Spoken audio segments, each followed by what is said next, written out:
love bombing အလုပ်ခံရဘူးလား love bombing ဆိုတာကသူ့ရဲ့နာမည်လေးအတိုင်းပဲကိုယ့်ကိုအချစ်တင်နဲ့ဘုံကျဲလိုက်တာပေါ့နော်တစုံတစ်ယောက်ကrelationship တစ်ခုမှာ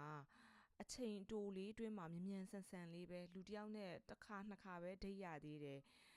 ကိုယ့်ကိုဒလဇက်အဲ့လူတယောက်က attention တွေပေးတာပေါ့နော်message တွေပို့တာဖုန်းတွေတောက်လျှောက်ခေါ်တာတခါပဲဒိတ်ရပါသေးတယ်မင်းအတန်လေးကိုရာဖြင့်အမြဲတမ်းကြားနေမိပြီးမမေ့နိုင်တော့ဘူးနောက်တစ်ခါဘယ်နေ့တွေ့ရမှာလဲဒါမျိုးတွေလောက်တာတခါပဲတွေ့ရသေးတယ် surprise gift တွေအများကြီးပို့ချလိုက်တာအဲ့လိုမျိုးပေါ့နော်ဆိုတော့သူက healthy ဖြစ်တဲ့attention amount တော့မဟုတ်ဘူးဘယ်လိုသုံးကြလဲဆိုတော့inorganic amount of attention ပေါ့အဲ့လိုမျိုးကိုcommitment relationship လည်းမဟုတ်တဲ့အချိန်တိုလေးအတွင်းမှာမြ мян ကြီးပေးလိုက်တာဒါကို love bombing လို့ခေါ်ပါတယ်အဲ့လိုလုပ်တဲ့အကြောင်းရင်းကတော့ဘာလဲဆိုတော့သူကအမြန်ဆုံးအဲ့လူတယောက်နဲ့ trust တို့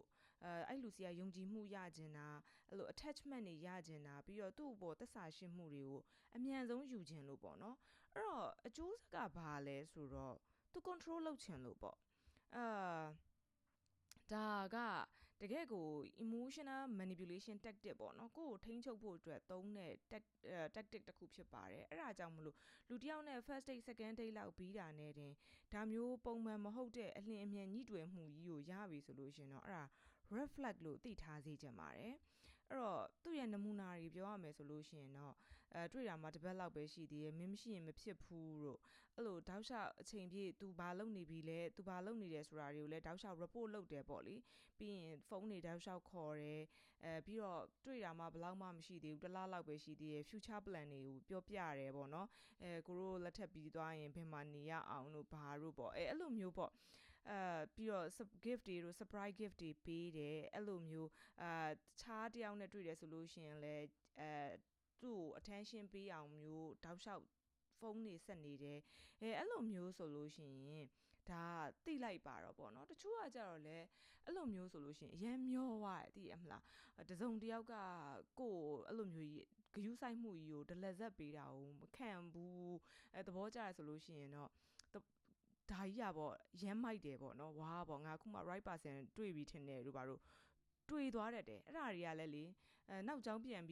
ဉ်းစားတဲ့အချိန်မှဒါ तू ကဒီလိုကြီးလောက်ခဲ့တာပါလားမြ мян ဆန်းဆန်းနှင်းမြကြီးနဲ့ငါ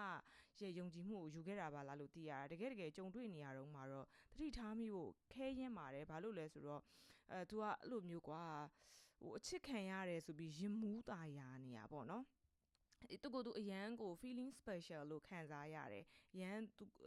ကြုံတွေ့ရတဲ့သားကောင်မပေါ့တအားကိုစိတ်လှုပ်ရှားတယ်တအားဟိုပျော်ရွှင်တယ်အဲ့လိုပေါ့ဘယ်လိုပြောရမလဲဒိုပါမင်းတွေအများကြီးထွက်ပြီးအရန်နေကြည်နူးနေတာပေါ့ဒါမဲ့နောက်ပိုင်းကျရင်ဘာတွေဖြစ်လာနိုင်လဲဆိုတော့ तू ကအဲ့လူအပေါ်မှာအရန် dependent ဖြစ်လာနိုင်တယ်ပေါ့နော်အဲ့တော့ကျမဟိုတလောက Facebook ပေါ်မှာခက်စားသွားတဲ့ဟိုကြားဖြန့်အမှုလေအဲ့ဒါလေးကိုတောင်သတိရမိတယ်ကောင်လေးကသူကိုသူဟိုလေတက်ကသူ့အဖေကအကောင်ကြီးအဲ့သူ့ရဲ့သားပါဆိုပြီးတော့လှုပ်သွားတာအဲ့ဒါဆို love bombing လုပ်တဲ့ပုံစံမျိုးပဲသူပြောတာလေ first date မှာရင်ကိုပဲကော်ဖီဆိုင်ရဲ့ floor တစ်ခုလုံးကိုငှားပြီးတော့ခါကြတော့ပန်းစည်းရဘလောက်10သိန်းတန်ဆိုလားမသိပါဘူးအဲ့လိုပန်းစည်းပေးတယ်နောက်ပြီးတော့သူ့ကိုမနက်စာတွေဘာတွေအိမ်ကိုပို့ပေးတယ်ဆိုလို့ရှိရင်လည်းတအိမ်လုံးစာပို့ပေးတယ်တို့သူ့အတွက်သုံးသွားတဲ့ပတ်စံကိုတဲ့ပထမလအတွင်းမှာရင်ကိုမကုန်ဘူးဆို350လောက်ရှိတယ်တဲ့အဲ့လိုမျိုးပေါ့အဲ့ဒါမျိုးကိုပြောတာသိရမလား healthy မဖြစ်ဘူးဆိုတာလေဟိုပုံမှန်မဟုတ်တဲ့ပြုမှုပုံကြီးနဲ့ပေါ့နော်ပြီးလက်ပြီးတော့အကောင်လူလိမ်ဖြစ်နေရောသူ့အိမ်ကပစ္စည်းတွေအကုန်လုံးမှာသွားအဲ့လိုမျိုးပေါ့အဲ့တော့အဲ့ဒါမျိုးတွေကိုတတိထားဖို့လိုတယ်ကြားဖြတ်မဟုတ်ရင်တောင်မှပဲအဲ့ဒါမျိုးတွေဟာနောက်ဆုံးမှာတော့အဆုံးသက်ကောင်းမှာမဟုတ်ဘူးအဲ့တော့ပြောချင်တာကလေတစုံတစ်ယောက်ကကိုယ့်ကိုချစ်ပေးတယ်ဆိုတာက fine เนาะဒါပေမဲ့လည်းအမောက်ကြီးက too much ဖြစ်နေတယ်ပြီးတော့အချိန်တိုင်းတာရဆိုလဲသူ့ရဲ့ attention တွေပြရတဲ့ပုံက too fast ဖြစ်နေတယ်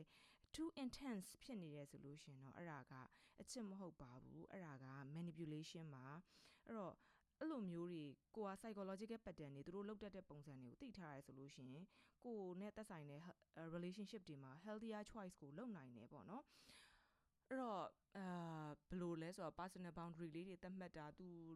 လောက်ခိုင်းနိုင်မလောက်တာခဏလေး pause လုပ်ပြီးတော့စဉ်းစားကြည့်ပေါ့နော်